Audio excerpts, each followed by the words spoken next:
is the revered Reverend Raymont Anderson. And preparing for, well, I want to just share something, because in preparing for the annual meeting this week, and looking back through my notes from several meetings that we've had, I had the opportunity to reflect on how much Ray has brought into my life and into the life of this community. I feel that I'm truly a more aware and more enlightened and a happier person because Ray is here. And I do think it's, just like I think it's a miracle that those communities came together, it's also a miracle that we attracted the absolute right person to be our spiritual leader in our community. He's sitting here kind of being humble, but he knows what I'm saying is true. And he's smiling. So I will be quiet because I am really looking forward to Ray's message again today. So please enlighten me.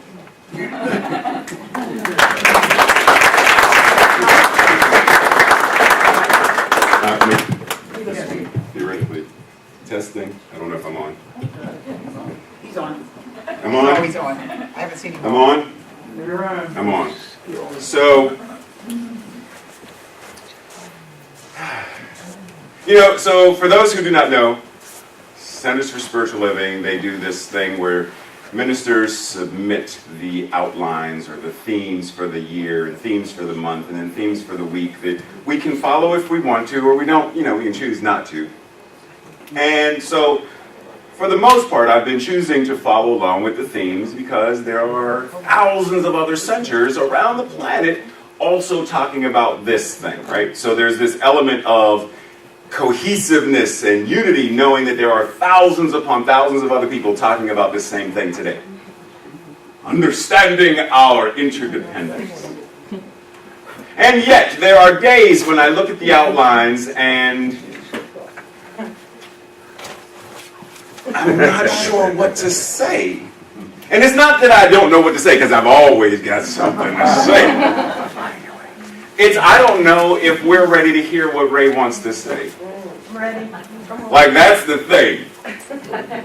I don't know if we are ready.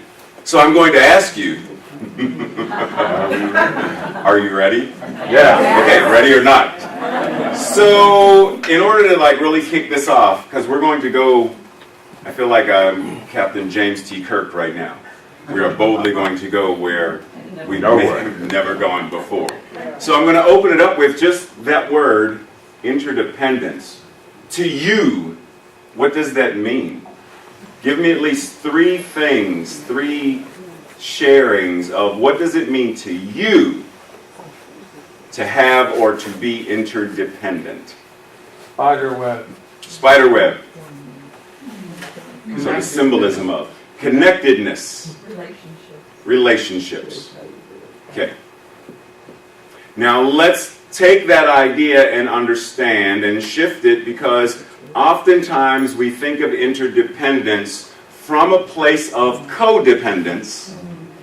We think of being connected, or the spider relies on the web because it gets to eat things, or we think of relationship, but it's from a place of what do I get? What's in the relationship for me? So oftentimes, and I'm not saying you are, because I know this is the enlightened group, but I know that there are those who do frown upon this concept of interdependence because it's coming from a paradigm or consciousness of being codependent. Now, what does it benefit us, religious scientists, metaphysicians, New Thought folks, whatever it is, what does it benefit, because there's a whole bunch of names we can use, what does it benefit us to understand our interdependence? Just for example, if I were to ask you, let's go with Norm, who made your vest? Do you know? No, I don't. No idea. Now, where did the threads come from? No idea. If you don't know who made it, you probably don't know where threads come from. Who grew the thing, like all the stuff that goes into everything that we wear? Who made your shoes? Who made your glasses? Who provided the food that is in your refrigerator? Who made your refrigerator? If we took away all of the people who helped to clothe us, provide food for us, warm our homes, build our homes, I would venture to say most of us would be nude, hungry, dirty. Because we take it all away, what's left? Just me. Can I get a sandwich? But I have to make my own bread because I can't depend on someone else to have to make my own bread. I don't know how to make bread. Meaning, now I know how to get the flour. I don't know how to grow wheat to make the wheat into flour. So for real, when we really get grounded into how connected we are and how much in relationship we are with people we will never know, that we are intimately connected to everyone in some way, shape, or form. When we really get to that place of understanding that, an entirely different level of gratitude is invited to start to well up. And yet, there is a level that goes, or potentially can go, a little bit deeper. First, let's read this. The more completely we are able to, let's is it's a let us, it's a L-E-T apostrophe S, the apostrophe is a U, let us. The more completely we are able to see God in everything, the more completely will the one God in all things respond to us. The more completely we are able to see God in everything. Note, it doesn't just specify everyone. Namaste. The God in me sees and acknowledges that which it is in you. That's person to person. That's one thing. But can we see God in the chair, in the vest, in the shoe, in the eyeglasses, in the jewelry, in the sandwich, in the plate, in the roof that is leaking? Can we see God in everything? And some of us are going to say, well, no, I may not be able to. Then you know that the invitation then is, how do I cross that bridge so that I can see God in everything? And the funny thing is, you do it. You may not know that what it is God. I mentioned this several weeks ago when I asked, have you ever heard a piece of music that brought tears to your eyes, brought a smile to your heart? And you didn't intentionally say, I'm going to smile. Norm starts playing, you start smiling, the toe starts going. You're not doing it on purpose. But there is a resonance in your body that feels the universal beat of creation. And it strikes a chord in you, and then your body is swaying and it's moving. You don't sit there intentionally and say, when he starts playing, when the piano starts going, I will move my left foot as such. I will bob my head from side to side in the rhythm of... You don't do it intentionally. You don't plan it. Right? Exactly that. You don't start grooving to, you don't plan it. Something starts playing and you automatically start going. You just can't help yourself. That thing that it is God. That thing that travels through the music into your being, down to your foot, your hips, your head, your snapping finger is God. The thing that is in that food that when you eat it, you're like, oh my God. This is so good. You want it to last forever. That's God. When you see a piece of artwork that you just want to stand there and marvel at it. When you see a sunrise and it's like, this is that mystical experience is the hand of God enveloping itself as you. We just call it by other names. We say, oh, that was a beautiful sunset. Oh, that was an amazing sunrise. Oh, I love being at the beach because it is so calming. I love eating at that restaurant. The waiters and waitresses and everything, it is so delicious. And they put their foot in it and it's like, oh my God. But the amazing thing is, we use these words, but all of them. Why do we say things like, we see the sunrise, oh my God. Why do we say that? Because there is a part of us that acknowledges, that knows that, oh my God, I see you. I feel you. I am felt by you. What would happen if we started to align that knowing so that we're not simply using the lingo of, but we are acknowledging and saying the sunrise, the sunset, the stars at night, the Little Dipper, the Big Dipper, Orion, all God. This meal, all God, all good. This person, this grass, the smell of the spring rain, all God. Because there are times when we just step outside and you smell the air and it's like, oh, I'm ready. I smell, there's something in the air that I smell, that chill, that's just chill enough that it like invigorates your skin, that you're like, I'm ready to run, I'm ready to move, I'm ready to live. We don't have names to it, but we know that what that is God waking itself up in that moment to live and breathe and have its beingness and movingness in, through, and as us. That if we got rid of any of that, people burn books. People burn art. The Nazis were famous for destroying thousands and thousands and thousands of pounds and tons of artwork. There's a movie with a couple of folks where it's based on a true story where these guys go in and their job is to rescue the art. Why? Because art is valuable. It reminds us of a certain aspect of godliness and God in usness. It's necessary. But we don't go to that place that is ready or willing to acknowledge that. Because there's something about knowing how powerful we are and how connected we are that calls us to a different level of accountability. Anybody know this symbol? If I ask you, do you know what it means? Don't answer me. If I ask you, do you know what it means? Can you give me an answer? Is there anyone in here who's like, well, yeah, no? Okay, I'm going to take it that everybody says yes thing, and I don't see nobody saying nothing. Wu Wei. Anybody know what Wu Wei is? Okay, so, is there anybody who does know what Wu Wei is? Okay, I got two hands. Okay. So, in Chinese, Taoism, etc., and martial arts like Tai Chi, etc., the yin and yang symbol represents the interconnectedness of, the interdependence of. Whatever attributes we call, because normally we'll say the masculine and the feminine, are not simply, because a lot of people see those as opposites. They are not opposites. They are complements of one another. The light complements the dark, and the dark complements the light. See, what we tend to do oftentimes is we want to banish the darkness. Get rid of the darkness. There should be no darkness. If we got rid of all darkness and there was only light, we would still be just as blind.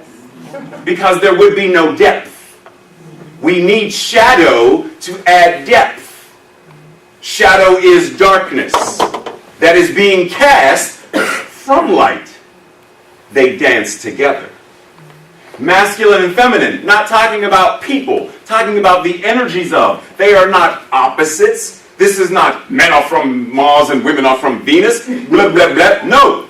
This is about the complementary dance of the energy of masculine and feminine.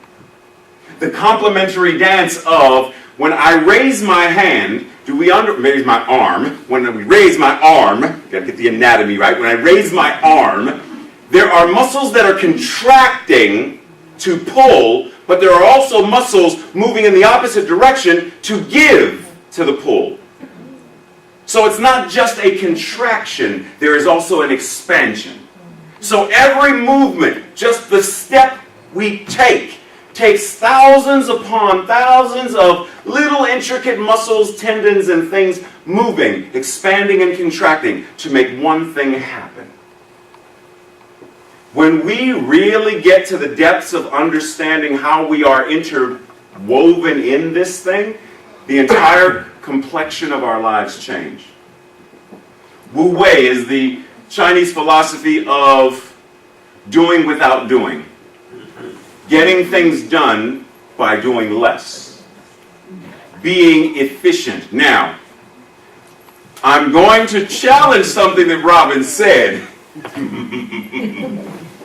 This does not mean taking the path of least resistance. Because the path of least resistance is Norm sitting there and not getting up to play his next song. Right? Because sitting there, he doesn't have to exert any energy. There is no stand, which takes energy. It's easier to sit. There is no pick up the guitar. It's easier to leave it lay. There is no tune or string or there is no there is not, because it's easier to just stay silent. So there is still the element of, in order to create, in order to move, we must resist gravity. We must resist silence. And it doesn't mean resist like, resistance.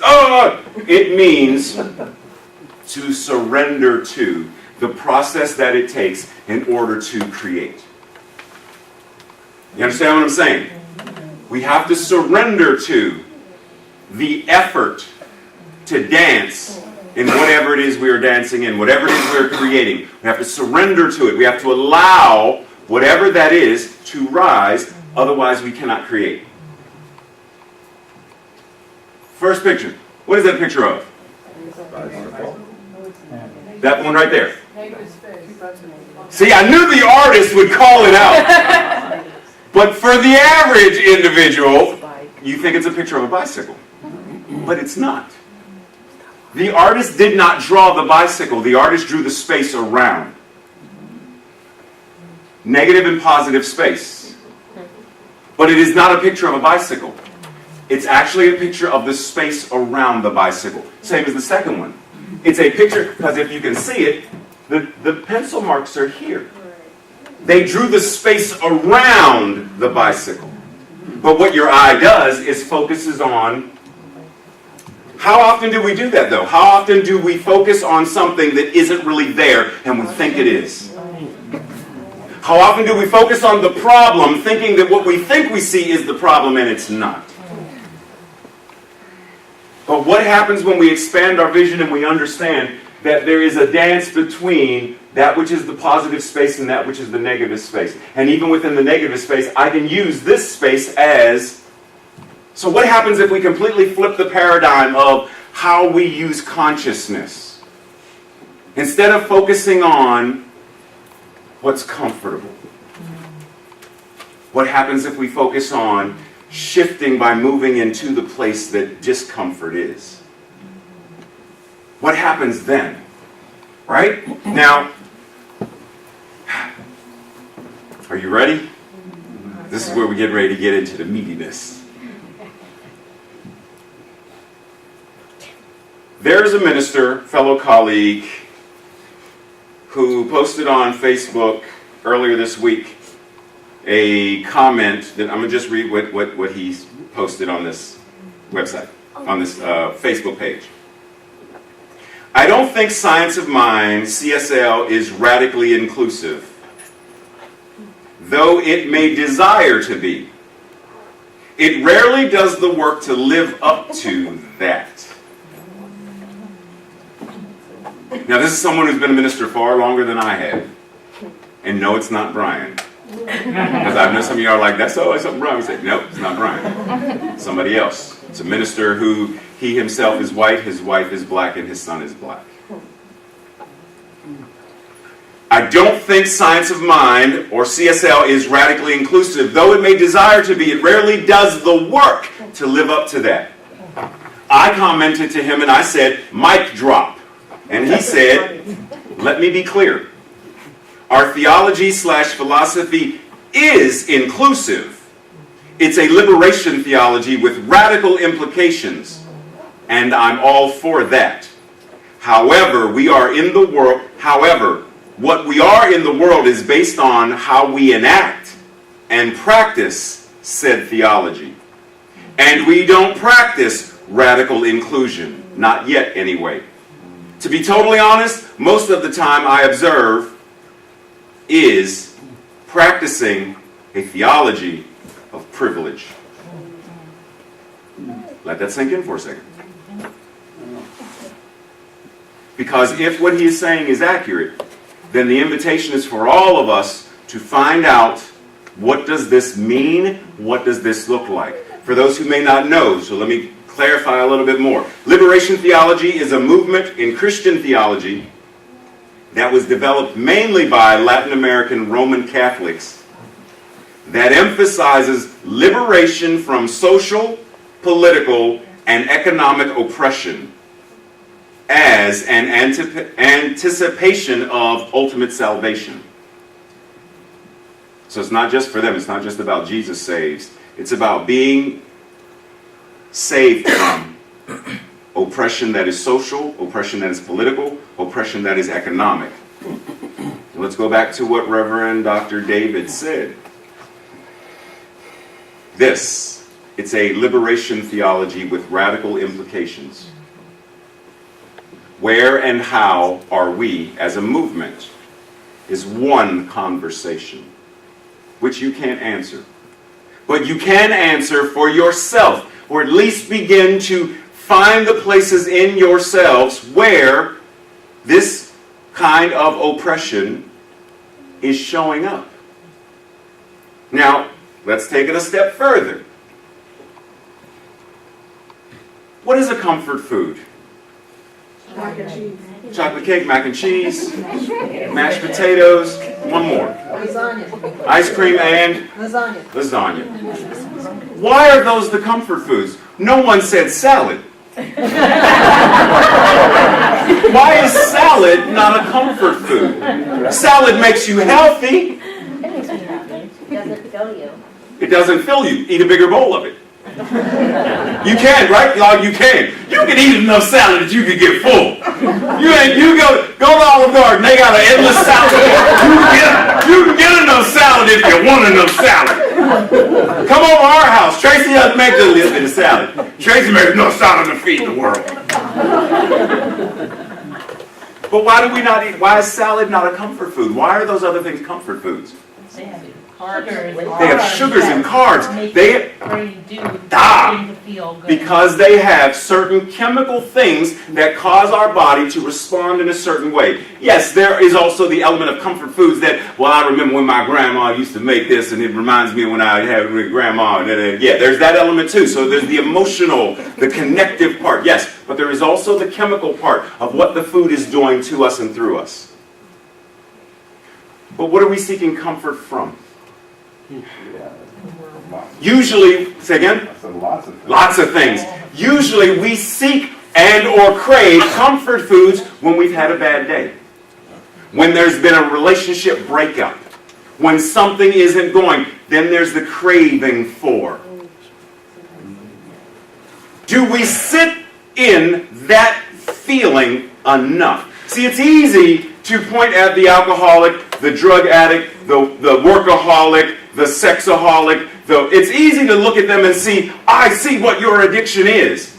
But the one eating lasagna, the one eating chocolate cake, mac and cheese, mashed potatoes, we don't see that there is also the same kind of chemical dependence upon this substance called sugar and or carbs, which have sugar in them, etc., etc. Or even the element of, I'm trying to bypass something, and this food is giving me the opportunity to forget about the real world. What would happen if we were willing to look at the real world exactly like it is? Now, the real world and the world of truth, I'm not talking about two different things. When I say the real world, I'm saying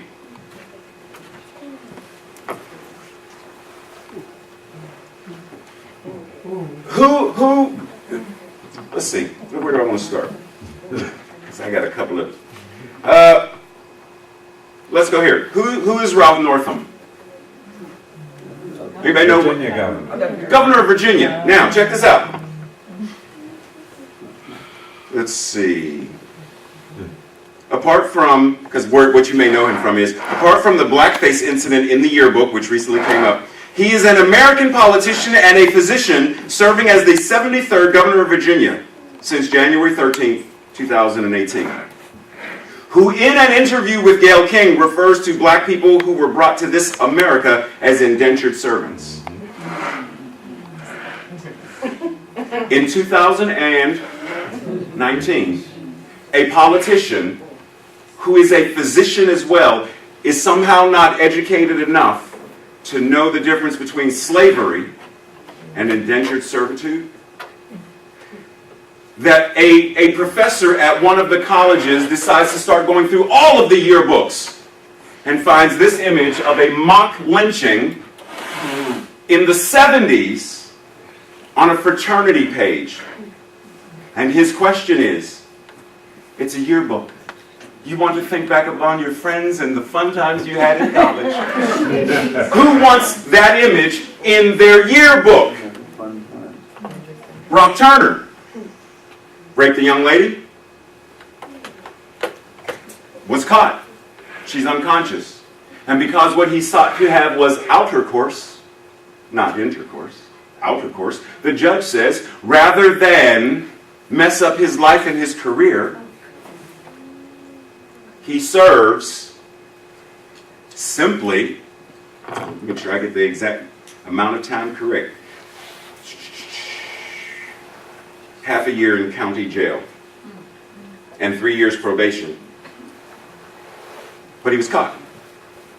Now we have instance after instance. One of the schools in our Maryland were caught passing out the N-word pass so that any students who had the pass could use the word without any repercussions from the other students.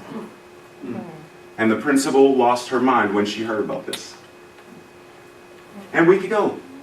Surviving R. Kelly. There is a thing in the black community where young girls are seen as adults, so it's okay. Plus, he's famous. So if he's famous and he's messing with you, then you can take care of the family. This is the real world. This is the real world. The real world is a world that is filled with pain and oppression and. Recently, Will Smith's wife, Jada Pinkett Smith, in her Red Table Talk had Don Lemon on there, and they were talking about what it's like to be a black gay man in America in this day and age. Like, there are so many areas and elements of, but the thing is, until we are willing to, like I said last week, get dirty, until we are willing to get to the nitty-gritty of, now the thing about all of this that most gets me going is it's easy to hear about the public outcry. It's easy for someone to say, oh, I'm sorry, I didn't know any better. Well, they're just kids. Oh, they're young. They didn't know. They didn't know. They didn't know. And I got that. But in all of these instances, I can only remember or think, and it's maybe just I'm not aware of it. I know of one instance where the corporation opted to do something about, and that was Starbucks, when they racially profiled the young men who went there for a business meeting. And corporate office said no. So they shut stores down to give training on diversity and inclusivity, etc. Racial awareness. This school in Montgomery County, what's happening to the students? It's 2019. And the students don't know that the N-word is not appropriate, or they know it's appropriate, but they don't care. What is being done on the level of consciousness? See, what we do is we bypass. And I'm not talking about real world folks out there. I'm not talking about CNN and I'm talking about us right here. In our New Thought movements, we bypass. The age of bypass has to end. We could end homophobia now. We could end racism, sexism, Islamophobia. We could end all of the isms and all of the separations right now. There is enough consciousness in this room to shift the planet right now. But it takes going to a place of uncomfort, discomfort. And a lot of us don't want to go there. So the invitation is, find the places inside where that comes up. Because right now, I know, I can look at your face and I can tell, the topic is not comfortable. And it shouldn't be. Yes. If we were a room full of physicians, and I'm talking about the mortality rate of children in D.C., specifically children of color in D.C., there shouldn't be smiles and cheers. We should, as physicians, we should be uncomfortable talking about the number of children dying in D.C. As a nation, we should be uncomfortable about the number of Native American women who are raped and vanish without a trace in our country. The number of black girls in D.C. vanished without a trace. The number of people who are sex trafficked. We should be uncomfortable about that. The number of people who are currently being warehoused in our penitentiary system, who really shouldn't be there. But because of a system that Reagan put into place about if you get caught with this much drugs, you're in jail for the rest of it. 3 strikes, you're out. But in baseball, 3 strikes, you're out. But you get to play the game again the next time the game comes around. So when do we say, bring it? I'm willing to be uncomfortable. In order for anybody in here know someone who plays the violin, has a child who plays the violin, wished your child didn't play the violin? You know, somebody said, you know that once they get here and bow is in hand, and you're like, oh, the sound of cats being choked. Oh. Keep practicing, honey. Honey, what song is that? Twinkle, twinkle. Play it again. That's not it. Go to your grandma's house and practice. It's painful. But we know that if they endure the pain, we endure the pain, we support them through the pain and discomfort, that eventually they become yo-yo mom. They become someone who can, and it brings tears to our eyes, not because it hurts, but because it's beautiful. In order to shift what we are talking about shifting, in order to live and make this a world that works for the highest and best of all. Anybody in here know Buckminster Fuller? So Buckminster Fuller said, you never change things by fighting against the existing reality. To change something, build a new model that makes the old model obsolete.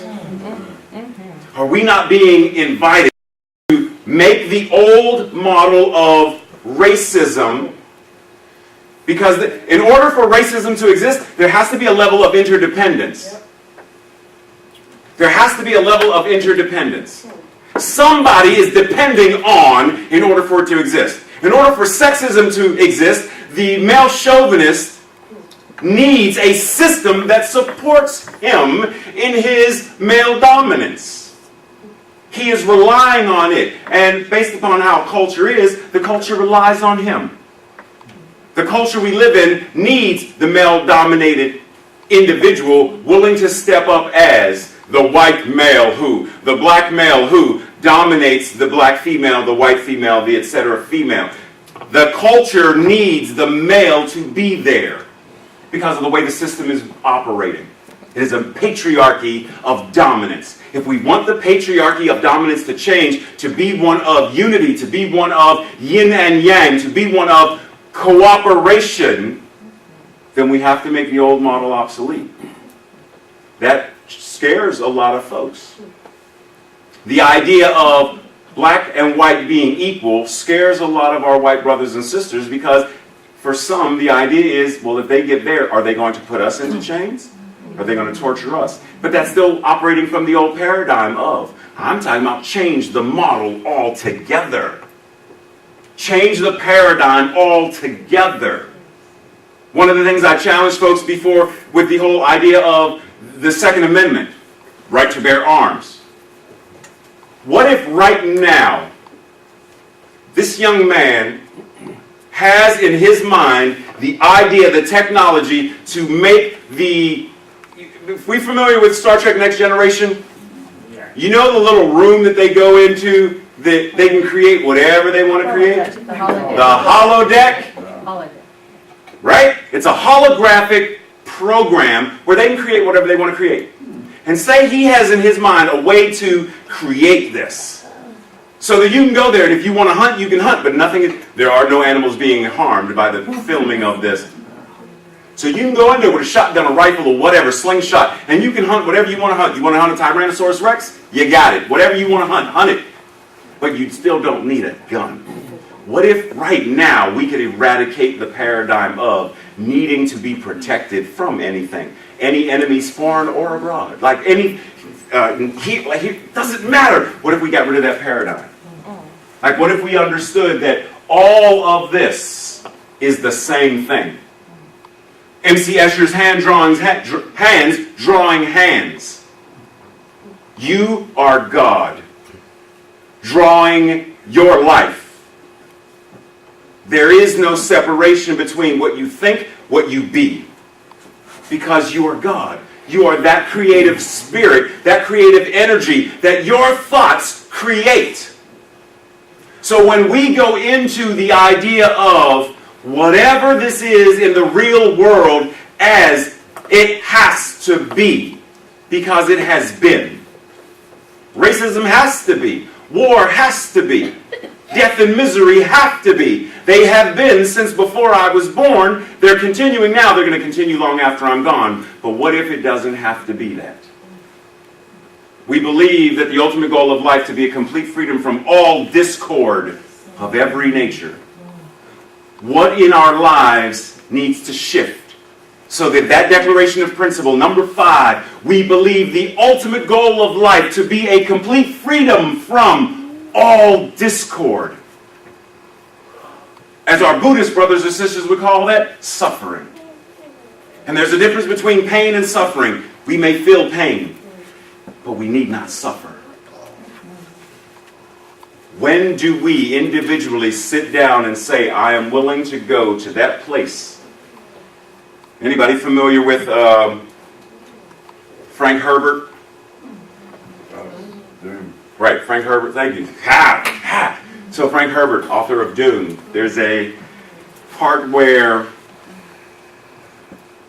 just to summarize, there's a part where the Messiah, the Kwisatz Haderach, is birthing, he is coming into power, right? And you need to watch the movie. You need to read the book, but watch the movie. But there's a part where the Reverend Mother, because they have power, and she's like, and he says to her, I have gone to that place that you fear to go.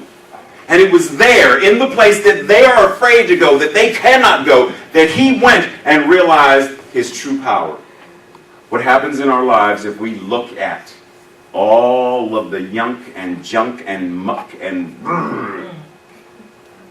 like some artists go to scrap heaps and garbage piles and find found objects and create great sculptures and works of art. What if we go into our lives and find all of the broken places, find all of the hurts, all of the shame and all of the guilt, all of the tears, all of the abandonment, all of the isolation, all of the anger, all of the fear, go to the places where all of that exists and bring it all forward and say, now, because by the power of my word, by the power of my mind, by the power that I am, as the infinite I am, the thing itself, one life, one mind, that is all there is right here, incarnating itself as me. And by that right, I can take all of this and turn it into something beautiful. When do we say we are willing to go there? Knowing it's not going to be easy. I took this position, and then I'm done, because Tracy already told me, time's up. I took this position that was being offered knowing that it was going to be uncomfortable.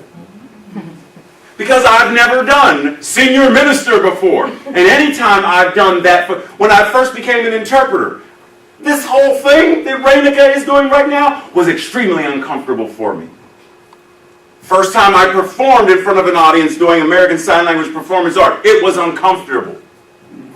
Because I came from a place of, I'm going to be judged. Someone is going to be watching me and saying, oh, but she didn't do that sign, or he didn't do that sign right, he didn't do that concept right, he didn't sign this, he didn't do this, he didn't do that, he didn't do this, he didn't do that. Does it happen here now? Yes. It may not happen to the beautiful people in this room, but those who are on Facebook judge me and YouTube judge me often. The number of times I get called the F word or the N word on YouTube or Facebook because. Anybody in here watch Supergirl? I don't, but does anybody here watch it? Just saying. I watched part of the first season, and they had a hole in the script that the nerd in me couldn't do it anymore. I had to let it go. Some things there are no. Well, there's a gentleman on there who is their version of Jimmy Olsen. It's a black guy, tall black guy, muscular tall black guy. And anybody know who I'm talking about? Okay, so on his Instagram page, he made a comment regarding the whole Jussie Smollett thing that happened, right? And so I posted a prayer on his page. Now, whether or not what happened to Jussie that's a completely sidebar thing. But somebody on his page attacked me because of how stupid I am for praying for or supporting or believing that this person is telling the truth. And my response was, innocent until proven guilty. If he faked it, that's a whole different thing. But right now, we don't know. So I said that to say that on a regular, I get attacked. And yet, knowing it's uncomfortable, I said yes. Are we collectively willing to say yes? Yes, we are going to make it so our children are never bullied again. Yes, we are going to make it so no one, regardless of what time of day it is, whatever she is wearing, can be safe to walk the streets of her own neighborhood without fear of being abducted or molested or raped or kidnapped. Are we going to say yes, that it is okay that we are changing the political system so that the children in Michigan have so that the people in Michigan have fresh and clean water? So that Native Americans aren't forced off of their land. So that oil can... Are we going to say yes collectively? And I'm not saying that means go out with sticks and signs. I'm saying the yes starts inside. Are we going to say yes, that we pray? There's a praying community? Then we need to pray. Are we holding in consciousness that we know that everyone in here is hands drawing hands? God drawing each and every person in here who is drawing more of God in and around their lives. Are we going to say yes to how powerful and beautiful and magnificent we are as an individual, knowing that if there's one diamond on a bracelet, ooh, bling. If there are 70 diamonds on a bracelet, oh my. If there are 3,000 diamonds on a bracelet, sunglasses because the light is so bright. Are we willing to collectively say yes by starting with an individual yes? Knowing that that which we are interdependent on is ultimately the one mind, the one thing itself, the one life there is. Because what God is, God needs you. Meaning God needs itself, expressing as you, to see through your eyes, to experience itself through your life. If all of us vanished, God couldn't live this life. So on some level, that which Spirit is showing up in this physical form to experience life like this. There is only one showing up as the trillions and billions and quadrillions of everything there is. Are we willing to say yes? Let's pray. Anchoring into this breath that Sue so eloquently reminded us of, the Avun, the Ruach, the divine breath of God. Knowing that in this breath, God is breathing itself as each and every one of us. That there is no worry, concern, or stress about where the next breath is going to come from. There is no planning, there is no agenda, there is no to-do list to find or obtain that next breath. We simply surrender and allow the body to do what it already knows how to do. Through the infinite intelligence that the body operates on, we simply surrender and allow. Knowing that surrender and that allowing is a yes. And so from this place of yes, I speak what I know. There is only one life. That life is God's life. That life is ever expanding. That life is joy personified. That life is magnificent. It is beautiful. It is delicious. That life is willing to be uncomfortable in order to shift and to grow and to become ever greater and ever greater and ever greater. In the same way that a diamond had to be uncomfortable as a lump of coal by going through heat and pressure and stress in order to show its brilliance and magnificence as this impenetrable, unbreakable gem that we call diamond. Yes, that life is my life now. And what I know is that that life as my life is not simply and just mine, but that it must be true for everyone in this room. One life, God's life, showing up in, through, and as the many. God in me, as me, is true for everyone in this room, and everyone in this building, and everyone in this state, this country, this planet, and beyond. Only one mind, only one life. All God. And so from this place of knowing that that is all there is, I surrender it. I allow that which it is to express fully in my body, in my mind, in my heart, in my emotions, in my relationships, in my finances, in every area of my life. I allow that which is creation itself to create and to birth and to create and to expand and to shift and to change and make the old model obsolete so that a new life, a new world is being born, being birthed, being created right here and right now. And I say yes to that. In gratitude, I place this word into the law, knowing that the law is always saying yes. So in concert with its yes, I stand ready saying yes. In concert with its yes, I affirm and I declare and I command that all that creation is now demonstrates its conspiracy for my good, for our good, for that which is the good. Surrendered into the law, knowing it is done in the mind of God, knowing that it cannot be in parts, in pieces. It is fully formed, fully functioning right now in the mind of God. And as I said, there is one mind. That mind knows, it is creative, it is powerful, and that mind is my mind now. So my mind right now has the answers. And so I say yes to knowing what is mine to do.